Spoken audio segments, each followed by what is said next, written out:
বিশ্বাস প্রতারণার কি যুগ! কেউ কাউকে বিশ্বাস করতে পারছে না, কেউ কাউকে বিশ্বাস করতে পারছে না। স্বামী তার স্ত্রীকে বিশ্বাস করে না। এই শহরের বহু স্বামী আছে এই শহরের, স্ত্রীকে বিশ্বাস করে না, কারণ জানে যে আমি বাইরে গেলে ফোনে অনেকগুলো বেটার সাথে লাইন মারে। স্বামী খুব ভালো করে জানে। এ কারণে দেখা যায় স্বামীও বাইরে আবার কয়েকটা একাধিক ওই যে বলবো উপস্ত্রী উপপত্নী জোগাড় করে রেখে দিছে, আছে না? মেয়ে স্ত্রী বাসায়, স্বামী যখন চলে যায় স্ত্রী অন্যের সাথে পরকিয়া করে, আবার স্বামী বাইরে গিয়ে স্ত্রীকে বাদ দিয়ে অন্য মেয়ের সাথে পরকিয়া করে। এই জিনিসটা শহরে বেশি না কম বলেন? লজ্জা করেন না, সত্যি কথা বলেন, এটা বেশি না কম? বেশি, দিন দিন বাড়ছে।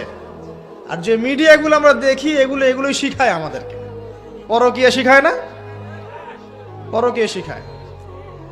আর এটা যে এত ভয়াবহ মহামারী আকার ধারণ করেছে না, অনেক ক্ষেত্রে দেখা যায় স্বামী অফিসে যাওয়ার সাথে সাথেই বয়ফ্রেন্ড বাসায় হাজির। এই যে বাক্সে বাক্সে বন্দি জীবন বললাম, বাক্সে বাক্সে বন্দি ফ্ল্যাটের ভিতরে তো ঢুকলে আর বোঝা যায় না ভিতরে কি হচ্ছে। কত ফ্ল্যাটে যে জেনা হয় এখন এই শহরে আল্লাহ ভালো জানেন। এই ফ্ল্যাটের প্রত্যেকটা ইঞ্চি ইঞ্চি মাটি আল্লাহর কাছে সাক্ষী দিবে। যেখানে যে মাটিতে বসে অবিবাহিত যুবক যুবতী জেনা করেছে আর বিবাহিত যুবক যুবতীরা এবং এই স্বামী স্ত্রীর জেনা করেছে, এর ইঞ্চি ইঞ্চি মাটি আল্লাহর কাছে কথা বলবে। এর ইঞ্চি ইঞ্চি মাটি আল্লাহর সামনে কথা বলবে। ইয়াউমা ইযিন তুহাদ্দিসু আখবারাহা, সেদিন তুহাদ্দিসু আখবারাহা, জমিন তার খবর বলবে আল্লাহর কাছে। জমিনের কোথায় কোন পাপ হয়েছে সব বলে দিবে। এই জমিনে এখানে দাঁড়িয়ে জেনা করেছে, ওইখানে দাঁড়িয়ে মদ খেয়েছে, ওইখানে কাউকে খুন করেছে, জমিন বলে দিবে। একটা কথা এখানে মাঝখানে বলে দেই, যারা অবিবাহিত যুবক যুবতী আছো, এই লেকচার তোমরা যারা শুনছো, তোমাদের মধ্যে কেউ যদি জেনা করে থাকো, অবিবাহিতর কথা বলছি, তোমাদের কাঁধের মধ্যে এখন 100 বেত্রাঘাতের শাস্তি ঝুলে আছে। সূরা নূরের 1 থেকে 3 নম্বর আয়াত পড়ে দেখবে, ওর শাস্তি হচ্ছে 100 বেত্রাঘাত, তাও জনসমক্ষে, এবং এক বছরের জন্য নির্বাসন। এই বিধানগুলো যদি পৃথিবীর কোনো দেশেও না থাকে, আসমানে আছে। মরার সাথে সাথেই এই বিধান কার্যকর হবে ইনশাআল্লাহ। বাঁচার বুদ্ধি কি? একটাই উপায় আছে। এই লেকচার কানে চলে গেছে, অনতি বিলম্বে ওযু করবে। ওযু করে খালেস ভাবে রাতের শেষ রাতে জায়নামাজ বিছাবে। জায়নামাজ বিছিয়ে আল্লাহর সামনে দাঁড়িয়ে 2 রাকাত নামাজ পড়বে। পড়ে নিজের পাপের কথা স্মরণ করে চোখ দিয়ে দরদর করে পানি ফেলে দিবে। আল্লাহকে সেজদা গিয়ে বলবে, আল্লাহ আমি জেনা করেছি, আমাকে মাফ করে দাও। আল্লাহ আমার এই পাপের কথা কেউ জানে না, তুমি জানো, মাফ করে দাও। এই মাফ নেওয়ার পরে আবার ওই যার সাথে করেছেন ওর সাথে আবার লিঙ্ক আপ করার চেষ্টা করেন না। আসো আমরা জেনা করেছিলাম, আসো বিয়ে করে নেই, এটা সলিউশন না। জেনা করেছেন, আগে তওবা করে ফিরে আসতে হবে, তারপরে পুরো জীবন ইসলামিক লাইফ লিড করতে হবে। আল্লাহ যদি দেখেন যে হ্যাঁ আপনি ঠিকঠাক তওবা করে আল্লাহর পথে চলছেন, আল্লাহ তখন আপনাকে নেককার স্ত্রী দিবে ইনশাআল্লাহ। এই একমাত্র রাস্তা যুবকদের জন্য এবং যুবতীদের জন্যও। যুবকরা না হলে পার পেয়ে যেতে পারে, কারণ একটা কথা সমাজে প্রচলিত আছে না, যে ছেলে মানুষের ইজ্জত তো সহজে যায় না, গোপন হয়ে গেছে, কেউ জানে না, আল্লাহ মাফ করে দিয়েছেন, সে হয়তো পার পেয়ে গেল। কিন্তু এই যে মেয়ে, তুমি যে 8-10টা ছেলের সাথে জেনা করেছো, তোমার ইজ্জতের কি হবে? তোমার যে সতীত্ব তুমি নষ্ট করেছো, তুমি তো বিয়ের পর কোনো ঘরে গেলে সে হাজবেন্ডও বুঝতে পারবে তুমি আর সতী সাধী নও। আল্লাহর কাছে ক্ষমা চান, ইস্তেগফার করেন। জেনার ফলশ্রুতিতে সমাজে মহামারী নেমে আসে। জেনা, পরকীয়া, অশ্লীলতার কারণে সমাজে এমন সব রোগ ব্যাধির উদ্ভব হয় যেগুলো কখনো ছিল না। এই শহরটা জেনার শহর। আমাদের এই ঢাকা শহর জেনার শহর। আপনাকে এটা বোঝার জন্য আমার লেকচার না শুনে আপনি পেপার পত্রিকা ঘাটেন, অনলাইন সার্চ করেন, দেখবেন এই শহরে আনাচে কানাচে জেনা হয় এবং ওপেন জেনা হয়। মানুষ জেনাকে হালাল মনে করে। এই শহরের যুবক যুবতী যারা একে অপরের সাথে বয়ফ্রেন্ড গার্লফ্রেন্ড কালচারে লিপ্ত আছে, এটাকে তারা হালাল মনে করে, কেউ হারামও মনে করে না। কত বড় সাহস দেখায়। আর রাস্তা দিয়ে আমরা হেঁটে গেলেও বয়ফ্রেন্ড গার্লফ্রেন্ড এসে আমাদেরকে সালাম দেয়, হুজুর আমাদের জন্য একটু দোয়া করেন। তো প্রত্যেকটা পার্কে পার্কে যাবেন, এই যে আপনাদের রেস্টুরেন্টগুলোতে যাবেন, দর্শনীয় যে স্পটগুলো সেখানে যাবেন, দেধার সে জেনা হচ্ছে, জেনা আর জেনা। আমি এই যুগের কথাই বলছি। নবী সাল্লাল্লাহু আলাইহি ওয়াসাল্লাম বলছেন, আমাদের নবী বলছেন, আমার উম্মতের একটা অংশ, সবাই না, আমার উম্মতের একটা অংশ অবশ্যই জেনাকে হালাল করে নেবে, অবশ্যই মদকে হালাল করে নেবে, মদ পান করবে কিন্তু মদের নাম অন্য দিবে, এবং তারা গান বাজনা বাদ্যযন্ত্র নর্তকীদেরকে হালাল মনে করে নিবে। নবী সাল্লাল্লাহু আলাইহি ওয়াসাল্লাম বলেছেন, যখন সমাজে এরকম পাপ বাড়ে তখন সমাজে এমন সব রোগ ব্যাধি আসে যা আগে কখনো ছিল না। এবং এদের ব্যাপারে নবীজি বলেছেন, একদিন সকালবেলা আল্লাহ পাক এদেরকে বানর এবং শুয়োর বানিয়ে দিবেন।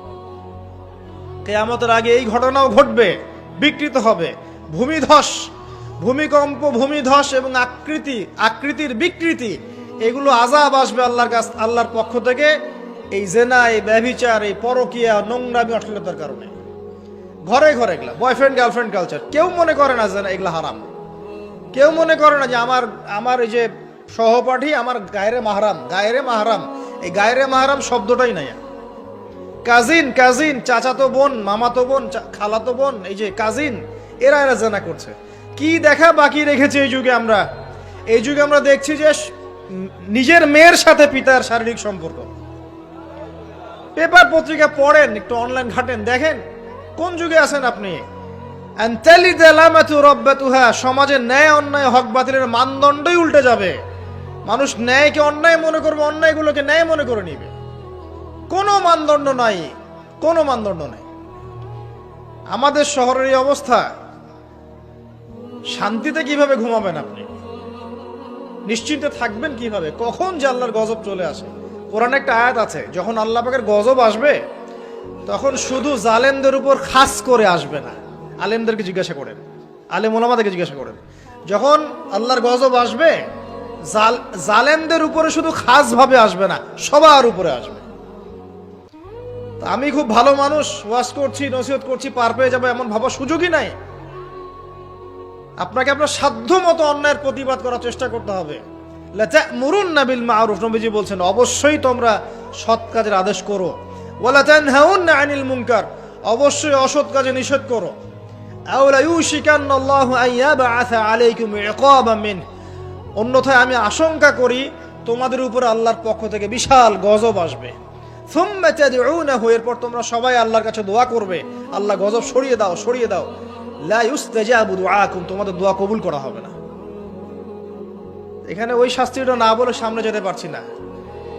শোনেন, যারা বিবাহিত ব্যক্তি হওয়ার পরেও পরকীয়া করেছেন, বিবাহ করার পরেও পরকীয়ার পাপে লিপ্ত ছিলেন বা এখনো আছেন, জেনে হোক না জেনে হোক করেছেন, অথবা এটা জেনে করেছেন যেটা একটা খারাপ কাজ তারপরেও করেছেন, রাসূলুল্লাহ সাল্লাল্লাহু আলাইহি ওয়াসাল্লামের হাদিস এবং আল্লাহ পাকের কালাম অনুযায়ী তাদের শাস্তি হচ্ছে কোমর পর্যন্ত মাটিতে পুঁতে ফেলে পাথর নিক্ষেপ করে রজম করে হত্যা করা।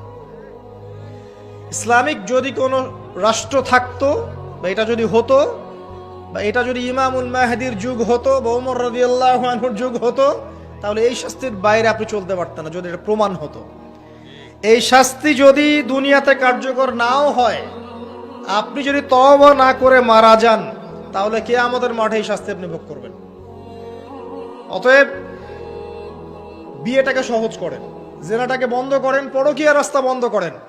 এগুলো শাস্তি দুনিয়াতে না পেলেও পরকালে পেতে হবে। কিন্তু রাসূলুল্লাহ সাল্লাল্লাহু আলাইহি ওয়াসাল্লাম মেরাজের রাতে গিয়ে দেখে এসেছেন যে একটা চুলা দেখেছেন, চুলা, তন্দুর চুলার মতো, নিচের দিকটা ফাঁপা, উপর দিকটা সরু, আগুন জ্বলছে দাউ দাউ করে, এক শ্রেণীর মানুষকে পোড়ানো হচ্ছে। আগুন যখন ফ্লো বাড়ছে, মানুষ উপরে আসছে, ফ্লো কমছে, নিচে নামছে, এইভাবে আর কি। রাসূলুল্লাহ সাল্লাল্লাহু আলাইহি ওয়াসাল্লাম জিজ্ঞাসা করলেন, ইয়া জিবরিল, এরা কারা? জিবরাইল আলাইহিস সালাম বলছে, এরা আপনার উম্মতের সেই সব ব্যক্তি যারা জেনার পাপে লিপ্ত ছিল, এবং তাদের এই আযাব থেকে এত দুর্গন্ধ বের হচ্ছে কল্পনা করতে পারবেন না। আরেক শ্রেণীর লোককে দেখেছেন, সামনে এই যে ভালো গোশত, পাশে খারাপ পচা গোশত, বসে বসে পচা গোশত খাচ্ছে, ভালো গোশত খাচ্ছে না, শাস্তি হচ্ছে কবরে, বারজাখের জগতে। নবী জিজ্ঞাসা করছেন এরা কারা? জিবরাইল আলাইহিস সালাম বলছে এরা হচ্ছে আপনার উম্মত সেই সব ব্যক্তি যাদের ঘরে পবিত্র স্বামী ছিল, পবিত্র স্ত্রী ছিল, তাদের সাথে সন্তুষ্ট না থেকে তারা পরকিয়া করেছে। আল্লাহ পাক আমাদের শহরটাকে হেফাজত করবেন। এখানে একটাই সলিউশন, ইসলামিক অনুশাসন, আদারওয়াইজ অন্য কোনো সলিউশন নাই। কতক্ষণ ভালো থাকবেন আপনি? চতুর্দিক থেকে আপনাকে জেনায় উদ্যুক্ত করা হচ্ছে। আপনি অনলাইনে ঢোকেন, এই যে ফোনটা নেন, ফেসবুকে ঢোকেন, ইউটিউবে ঢোকেন, খালি জেনার জেনা। মানে জেনাটাকে এমন ভাবে দেখানো হয় যে কি যে মজার একটা বিষয়, কি যে মজা একটা, অথচ জানেন জেনার মধ্যে যার্রা পরিমাণ কোনো সুখ নাই। আপনি হালাল ভাবে বিয়ে করেন, আপনি যে সুখটা পাবেন, আপনি শত শত জেনা করলে সে সুখ পাবেন না। আসসালামু আলাইকুম রহমতুল্লাহি তাআলা ওয়া বারাকাতুহু। ভিডিওটি যদি আপনাদের কাছে ভালো লাগে থাকে অবশ্যই লাইক, কমেন্ট, শেয়ার করতে ভুলবেন না। আর এই ধরনের নতুন নতুন ভিডিও পেতে আমাদের চ্যানেলটিকে সাবস্ক্রাইব করে পাশে থাকবেন। দেখা হচ্ছে পরবর্তী ভিডিওতে। আল্লাহ হাফেজ।